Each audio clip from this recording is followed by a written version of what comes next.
grand journal de Télésignal.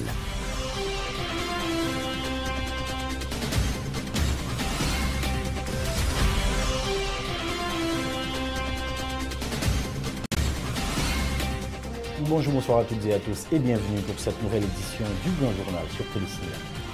À la une de l'actualité, des dizaines de familles séparées, l'une des premières conséquences inquiétantes du rapatriement des sans-papiers haïtiens par l'immigration dominicaine. Les rapatriés appellent les autorités haïtiennes à les aider à retrouver leurs proches. Dans l'actualité également, la PNH dispose d'une nouvelle unité baptisée Brigade d'opération et d'intervention départementale BOAD. Ces 250 membres devraient commencer par soutenir les efforts humanitaires au niveau de la frontière haïtiano-dominicaine. Également dans l'actualité, le programme d'identification des immigrants haïtiens qui visait 300 000 sans-papiers en République dominicaine n'a pas échoué, défend son ancien coordonnateur François Guillaume II, alors que le GAR informe que le PIDI n'a fourni entre autres que 2000 passeports. Deux marches pacifiques annoncées à Port-au-Prince pour dénoncer la vie chère, le chômage et la dévaluation de la gourde par rapport au dollar américain. Vous aurez des détails sur ces initiatives dans cette édition. Et puis, fin des examens officiels de la 9e année fondamentale, 206 300 candidats ont pris part aux épreuves déroulées durant 3 jours. Voilà pour les titres.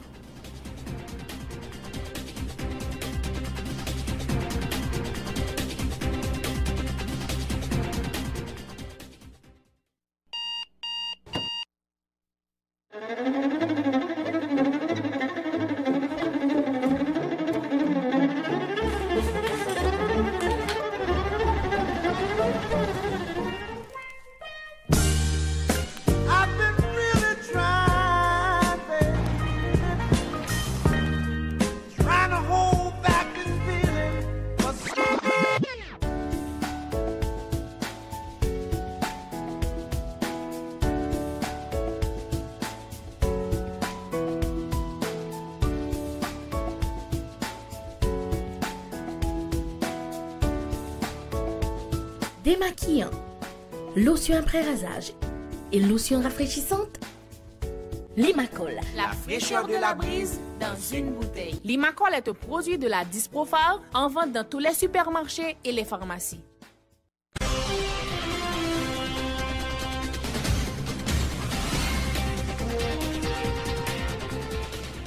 Merci de votre fidélité. Le développement du journal.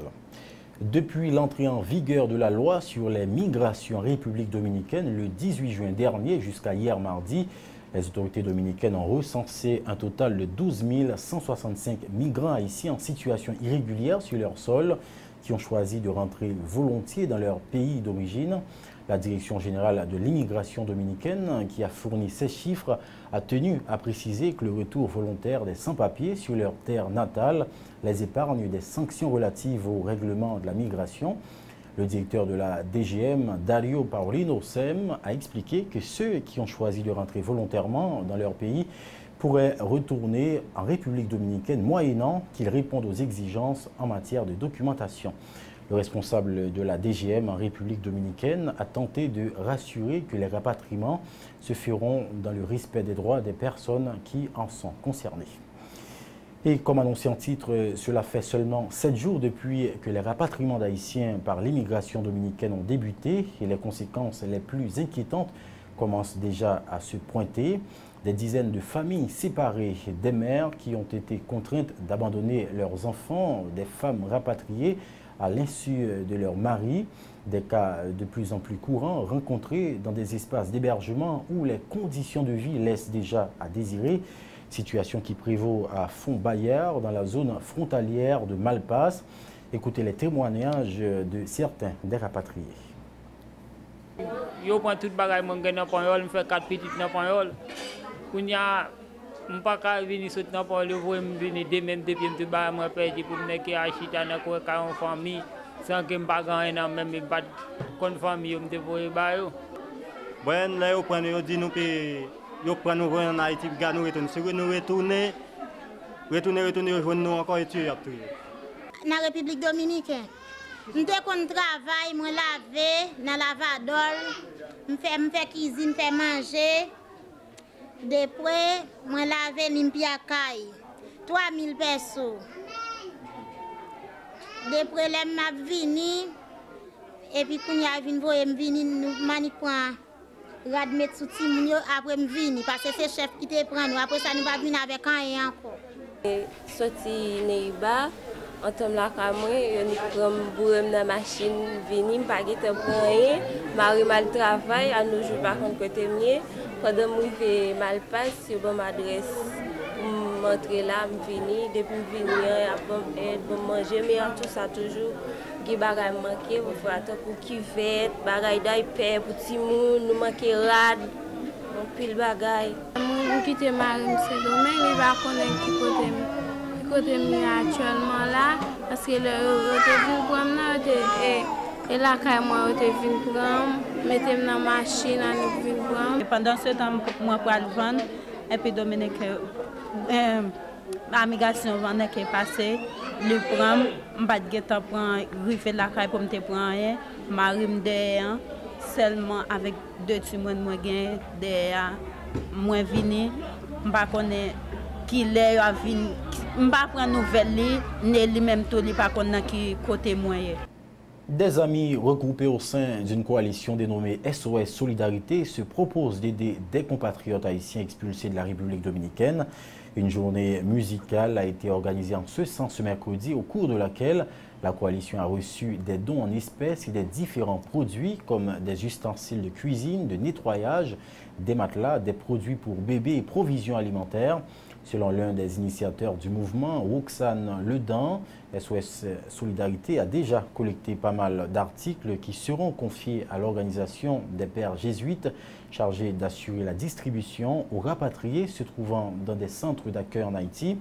Roxane Ledan est au micro de Mirli de la Guerre et Maxo Joseph. La dernière fois on allait le dimanche et c'est en général le dimanche pour aller parce que les gens qui pourraient aider nous, de tous les citoyens qui allaient mettre aller, c'est le dimanche. En général, nous allons aller.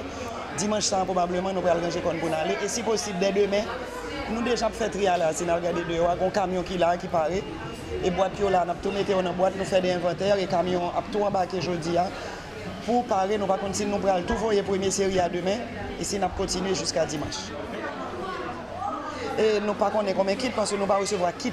Nous recevons un matelas. Là, nous avons besoin d'une centaine de matelas. Nous connaissons que là, nous comptons déjà en quarantaine et les bonheur. Donc nous espérons arriver à toute quantité de matelas que nous avons besoin pour mettre nous dormir.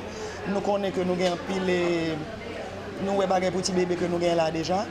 Nous avons que nous avons pile de draps que nous déjà recevons et nous avons qui le lié les 6 heures. Et il y a une musique qui commence à jouer, un pilates pour venir. Donc nous espérons. Si nous reposons une question demain, nous fin faire inventaire là, nous ça nous exactement en détail qui ça. Non, nous allons déposer dans la communauté jésuite là.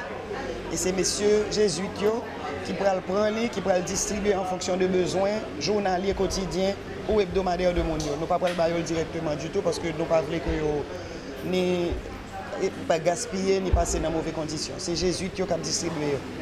Cette journée a été l'occasion pour la secrétaire générale du RDNP, Mirlande Hippolyte Maniga, de faire don d'un chèque au profit des rapatriés. Madame Maniga a affirmé que cette situation dégradante était prévisible, se référant à l'arrêt 168-13 du tribunal constitutionnel dominicain, dénationalisant des centaines de milliers de Dominicains d'ascendance haïtienne. Elle a critiqué la façon dont le gouvernement haïtien a géré ce dossier, choisissant de ramener cette question de portée internationale à une dimension bilatérale, portant notamment sur des questions de commerce. Les précisions de Mirlande Hippolyte Maniga au micro de Mirli de la Guerre et Maxo Joseph. J'ai écrit un texte pour me faire appel à tous les candidats à la présidence.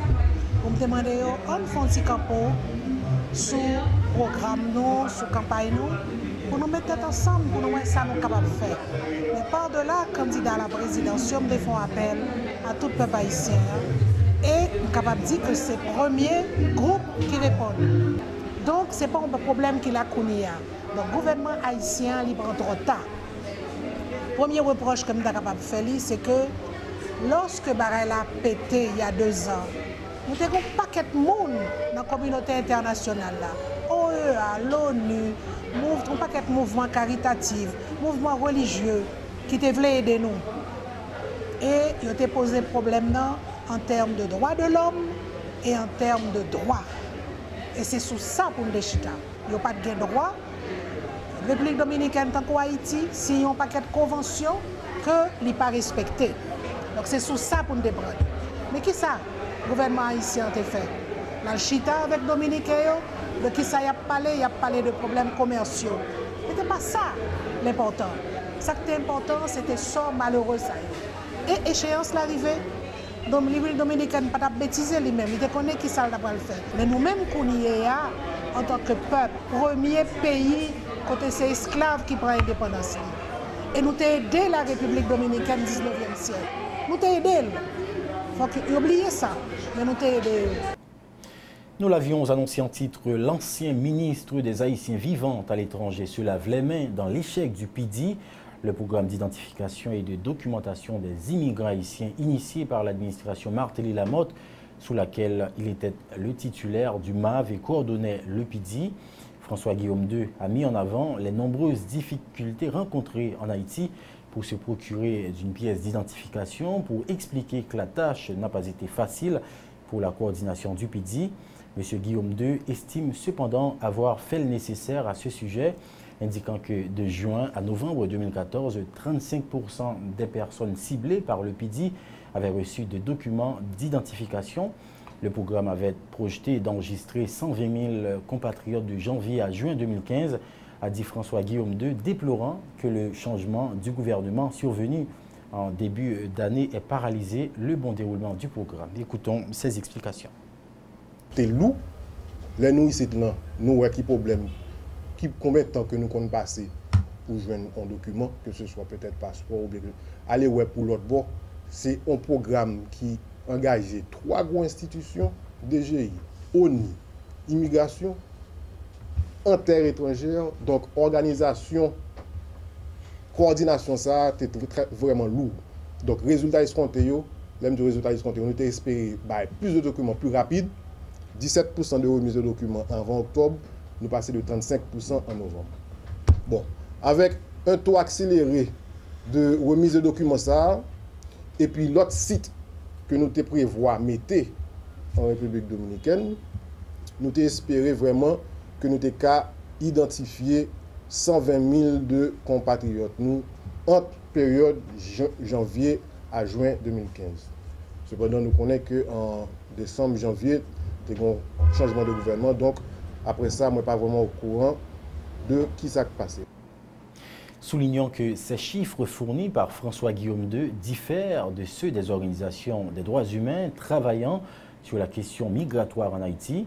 Selon le groupe d'appui aux rapatriés réfugiés GAR, le PIDI n'a fourni que 2000 passeports, 20 000 actes de naissance, 8000 cartes d'identification nationale et 12 000 extraits des archives, alors qu'il visait 300 000 sans-papiers en République voisine, un programme qui était estimé à 7 millions de dollars américains. C'était annoncé en titre cérémonie de graduation ce mercredi d'une nouvelle unité de la police nationale, la brigade d'opération et d'intervention départementale. La cérémonie s'est déroulée en présence, entre autres, du ministre de la Justice, Pierre-Richard Casimir, du directeur départemental de l'Ouest de la PNH, André Jonas Vladimir Parizon, de membres du corps diplomatique et consulaire. Cette nouvelle unité de la police haïtienne, la BOAD, a un effectif de 250 policiers, dont 18 femmes, sélectionnés sur un total de 275 policiers. Les 250 membres de la BOAD ont suivi une formation de 2 mois. Cette nouvelle unité spécialisée de la police haïtienne a pour tâche notamment d'apporter un soutien aux différents commissariats et sous-commissariats en cas de nécessité, a expliqué le directeur départemental de l'Ouest de la PNH, André Jonas Vladimir Parizon, principal concepteur de cette unité. On l'écoute. Cette initiative de la direction départementale, fortement encouragée et encadrée par la direction générale, aujourd'hui est devenue une réalité à mobiliser ensemble des ressources tant internes qu'externes. De la conception de l'unité jusqu'à cette phase de son existence, des questionnements se posaient et continuent à se poser. Par définition, la BOAD est la brigade d'opération d'intervention départementale. Unité strictement composée de policières et policiers sortis des rangs de l'institution, plus précisément dans les commissariats affectés au département.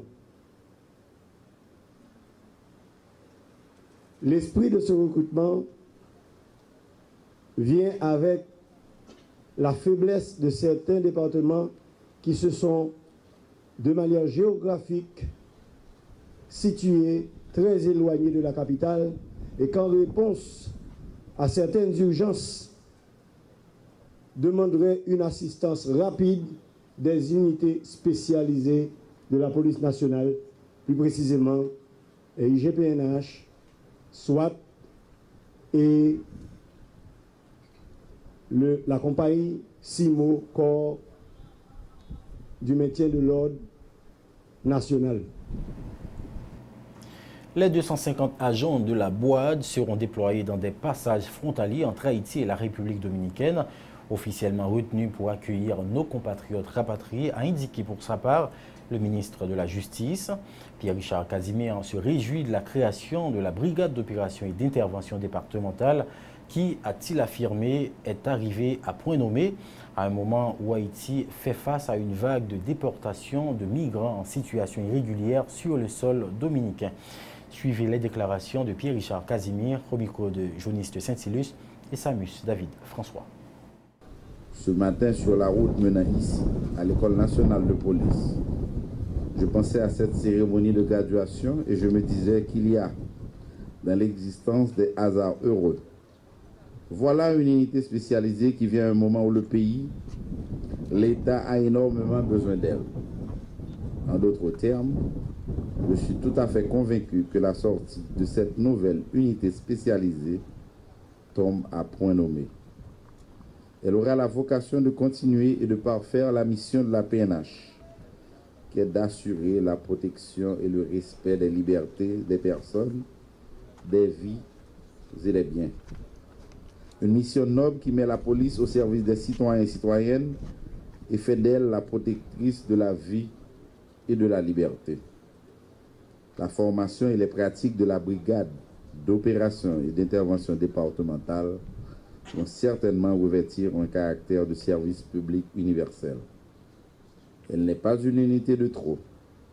Elle aura son rôle à jouer dans le contexte de déportation massive venant de la République voisine. Elle sera impliquée dès son entrée en fonction dans les opérations d'intervention humanitaire à la frontière, sans compter l'importance du rôle que cette brigade doit jouer dans le processus du renforcement institutionnel. Parallèlement à cette graduation, le directeur général de la PNH était en visite dans le département du Sud-Est, plus précisément au niveau de la ville frontalière Ansapitre. Une visite de terrain, explique Godson Aurelius, qui rentre dans le cadre du projet de renforcement de la présence policière au niveau de la frontière haïtiano-dominicaine. Évaluation qui prend en compte également la sécurité durant la période électorale, nous rapporte notre correspondant à Jacmel, René Voltaire. Nous sommes en Sapit, donc moi je venu, on connaît. L'élection a pas approché sous nous, quand puis l'actualité, il y a une question République dominicaine. Moi je venu, ouais, dans la Sapit pour mal voir comment et fonctionnement est, surtout une mot que je voulais mettre en place en Sapit là parce qu'on est ministre, il est dans la zone ça. Donc pour me regarder comment fonctionnement et qui problème qui gagne, marche à directeur logistique pour que nous soyons capables de mettre tout le en place pour qui permettre que la police là bien représentée dans la zone frontalière. Responsable PNH là, brasser l'idée avec directeur PNH Sud-Est là, France LB, pour connaître comment l'état moral policier yo qui cantonné dans le département et arriver joindre une bonne solution pour que PNH là bien représenté. Questionnel sous période élection yo, Godson Aurelius fait connaître l'a assuré tout côté ministère pour être ou vidéo et arriver boucher yo. Expérience li dit c'est renforcer tous ces services d'intelligence et renseignement li pendant période élection yo. Depuis période élection et nous avons expérience là dedans nous faire déjà nous attendons à toute une série de problèmes ça fait que la police même faut renforcer lui-même et services d'intelligence li donc pour permettre que nous-mêmes à toute situation ça nous capable anticiper sur yo pour nous gagner une meilleure planification pour nous sécuriser et campagne électorale et élection en tout. DG PNH la bay garanti a gagné une meilleure planification sur toute étendue du pays pour que sécurité candidat yo arrive gagner sans aucune tête chargée. René Voltaire, Métropole du Sud, Jacques Mel, signale. Et puis, sachez que le Conseil électoral provisoire a reçu ce mercredi les premières cargaisons de matériel non sensible, 4865 kits électoraux et les 1800 kits de formation, urnes, isoloirs, encre indélébile nécessaires à l'organisation des prochaines élections législatives partielles dans le pays, programmées au 9 août 2015. Autre nouvelle, plusieurs organisations de la société civile dans le Conseil haïtien des acteurs non étatiques, le Centre d'analyse et de recherche en droits de l'homme, le RNDDH, ont exprimé une position commune ce mercredi sur la conjoncture politique et le processus électoral de 2015. Ces organisations se sont prononcées en faveur du respect des principes démocratiques et d'un état de droit dans le pays. Des responsables de ces entités de la société haïtienne, dont celle du Réseau national de défense des droits humains, Marie-Hélène Gilles, dénonce la corruption qui gangrène les institutions du pays et donc entrave son développement. Elle appelle les responsables de la justice à œuvrer en vue de combattre de manière significative cette pratique. Les propos de Marie-Hélène Gilles ont été recueillis par Ephésien Mathieu. Nous encourager à toute force nous. Institutions publiques dans un effort qui visait renforcer le progrès démocratique, qui visait faire promotion pour principe bonne gouvernance pour l'État qui chita sous la loi. Donc, 4 sous-tables, rendre compte, participation, responsabilité, etc. Et puis, mettez dirigeants face à obligation. Organisation droit mounio avec l'autre organisation dans la société civile là a fait acteurs politiques yo songer yo gen obligation pour yo respecter règles jouettes démocratiques yo pas doit faiblir institution l'état yo pi plus dans un contexte côté gen plus nécessité pour renforcer institution l'état yo tant que appareil justice là, la Cour supérieure des comptes et du contentieux administratif, Conseil électoral provisoire et la trier. Organisation droit mounio avec toute l'autre organisation dans la société civile là. Encourager la Cour supérieure des comptes et contentieux administratif dans le cadre GFOR que l'IA a fait. GFOR qui envisageait par institution en place pour gens outils et expérience dans la lutte contre la corruption sans pareil qui sorti pour gangréner la société nous qui empêchait le pays à développer. Concernant le processus électoral, ces organisations de la société civile plaident en faveur du respect de la loi et invitent le Conseil électoral à agir dans la transparence. À travers leur position commune, les membres d'organismes de la société civile disent souhaiter que l'institution électorale ne se laisse pas influencer par des décisions politiques. En ce qui a trait à l'éviction de candidats de la course électorale, les responsables d'organisations pressent le CEP de publier les motifs l'ayant poussé à écarter certains candidats. Écoutons à ce sujet le coordonnateur du Conseil haïtien des acteurs non étatiques, Édouard Poultre, au micro de Ephésien Mathieu. Et nous souhaitons, c'est que dans chaque cas particulier, tant que cas professeur Jacques Lemarque, nous souhaitons que décision KEPA lichita sous décret électoral. Et pour ne pas faire aucun abus à personne. Deuxièmement, que KEPA pas subi aucune pression de aucune force politique qui pour motiver décision que y a prend. Ce qui veut dire que décision KEPA li doit chita sous la loi et puis li doit transparent, chita sous la transparence. Ça nous connaît et nous demandons KEPA, c'est que il y a un pile dans candidat, que ce soit candidat à la présidence ou bien candidat dans l'autre niveau dans l'élection à la députation ou bien au Sénat, nous souhaitons que KEPA publie motif qui fait que les mettez sous côté un candidat, que ce soit à la députation, que ce soit au Sénat, que ce soit à la présidence ou même dans l'autre niveau dans le processus électoral là. Que position, décision capable chita, capable motiver. Un mot d'éducation à présent. Les examens officiels de la 9e année fondamentale ont pris fin ce mercredi 24 juin. Les évaluations ont duré 3 jours. Les élèves ont subi ce matin les épreuves de mathématiques. 206 330 candidats ont pris part à ces épreuves. Le département de l'Ouest compte le plus grand nombre de candidats à ces évaluations, soit un total de 101 509 candidats. Entre-temps, sachez que les examens officiels pour la classe de terminale se tiendront du 29 juin au 3 juillet 2015. Le ministère de l'Éducation nationale a mis à la disposition des élèves de la philo une application web mobile disponible sur www.menfp.gouv.ht/mobile qui donne accès à plusieurs cours, dont les mathématiques, et propose des modèles d'examen, question de faciliter les élèves à mieux préparer les examens. Autre sujet annoncé en titre à l'initiative d'étudiants de la faculté d'ethnologie, une entité de l'Université d'État d'Haïti. Une marche sera organisée demain jeudi à Port-au-Prince en vue de dénoncer l'inflation et le chômage grandissant dans le pays.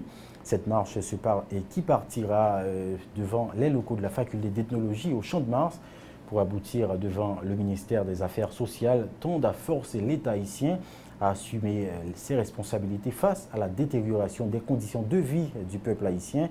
Suivez à ce sujet les propos de Guima Jules Vital et Guy Laurent Rosenel, deux initiateurs de ce mouvement de protestation.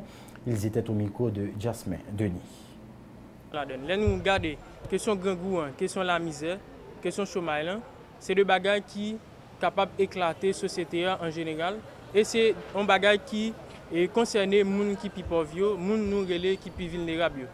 Donc, dans ce sens, et nous dit c'est l'État qui peut prendre responsabilité pour gagner moins de chômage, moins de grand goût, moins de misère. Et plus l'État néglige les questions grand goût, questions misère, c'est plus à gagner insécurité, c'est plus à gagner la misère. Il y a une grande mobilisation collective que nous avons faite demain à 10h devant la faculté d'ethnologie. Et le rassemblement fait à 10h, à partir de 10h devant la faculté de technologie, pour nous aller devant le ministère des Affaires sociales, pour nous aller dénoncer la situation d'insécurité alimentaire, ça, qui la cause de aujourd'hui, il y a près de 3,8 millions de personnes qui risquent de mourir dans le jour qui a venu là. Pour nous aller dénoncer l'évaluation good là, qui fait aujourd'hui, pour $1, il faut gagner plus, passer 50 gouttes. Et là, on a considéré que nous sommes un pays qui a une économie d'importation. Ça veut dire que nous avons besoin d'un ensemble de devises, de dollars, donc pour capable importer produits que nous avons besoin. Dans l'objectif de lutter contre la faim et de défendre le droit des travailleurs et de la population, les responsables du mouvement sociopolitique des travailleurs et des citoyens entendent également manifester ce vendredi dans la capitale. Par cette marche, ces syndicalistes comptent dénoncer la faim, la misère et l'exclusion sociale qui, selon eux, ne cesse de ronger le pays. Pour le secrétaire général du MSPTC, Augustin Antoine, le prix des produits de première nécessité continue d'augmenter au détriment du pouvoir d'achat de la population. Il en profite pour remettre en question l'État qui, selon lui, n'entend pas défendre l'intérêt du peuple. Augustin Antoine était au micro de Ephésien Mathieu. Dans l'idée pour nous toujours rester soudés, avec mission nous bailler tête nous pour nous défendre travailleurs en particulier, citoyens en général, population, nous-mêmes organisations si là, nous gonfler voix nous bien fort, avec nous tous pour nous les chalbari derrière chômage, grand goût, la misère, avec toute qualité de souffrance. Peuple haïtien, si tout ça, si là qui dans zone qui pi mal yo, a subi dans pays depuis quelque temps. Tout le monde qui dans masse peuple là, qui a subi violence grand goût avec mauvaises conditions qui accompagnent. Côté l'État néolibéral ça, l'État pesé sous ça, mettez campé sous pied. Nous devons lever camper pour nous défendre droit nous. Parce que grand goût ne vente pas douce. Côté, Yon ti mamit ziri ap vendre 30 goud. Yon ti mamit maï ap vendre 25 goud, 30 goud. Yon ti mamit farine ap vendre 22 goud. Yon ti mamit blé ap vendre 30 goud. Yon ti mamit sik rouge ap vendre 22 goud. Yon ti mamit pitimi ap vendre 25 goud. Yon ti mamit pois noir ap vendre 65 goud. Yon ti mamit pois Miami ap vendre 60 goud. Yon morceau aranso ap vendre 10 goud. Yon gloss l'huile ap vendre 10 goud. Yon bokit de l'eau bassin ap vendre 7-10 goud. Yon galon de l'eau traité ap vendre 30 goud et la trier.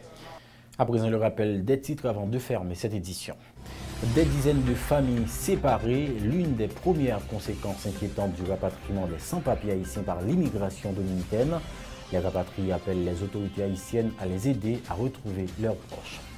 La PNH dispose d'une nouvelle unité baptisée Brigade d'opération et d'intervention départementale BOAD. Ces 250 membres devraient commencer par soutenir les efforts humanitaires au niveau de la frontière haïtiano-dominicaine. Dans l'actualité également, le programme d'identification des immigrants haïtiens qui visait 300 000 sans-papiers en République dominicaine n'a pas échoué, défend son ancien coordonnateur François Guillaume II, alors que le GAR informe que le PIDI n'a fourni entre autres que 2000 passeports. Également dans l'actualité, 2 marches pacifiques annoncées à Port-au-Prince pour dénoncer la vie chère, le chômage et la dévaluation de la gourde par rapport au dollar américain. Vous avez des détails sur ces initiatives dans cette édition. Et puis, fin des examens officiels de 9e année fondamentale. 206 300 candidats ont pris part à ces épreuves déroulées durant 3 jours. Voilà qui met fin à ce journal. Merci de votre attention et de votre fidélité. Très bonne suite de programmation sur Télésignal.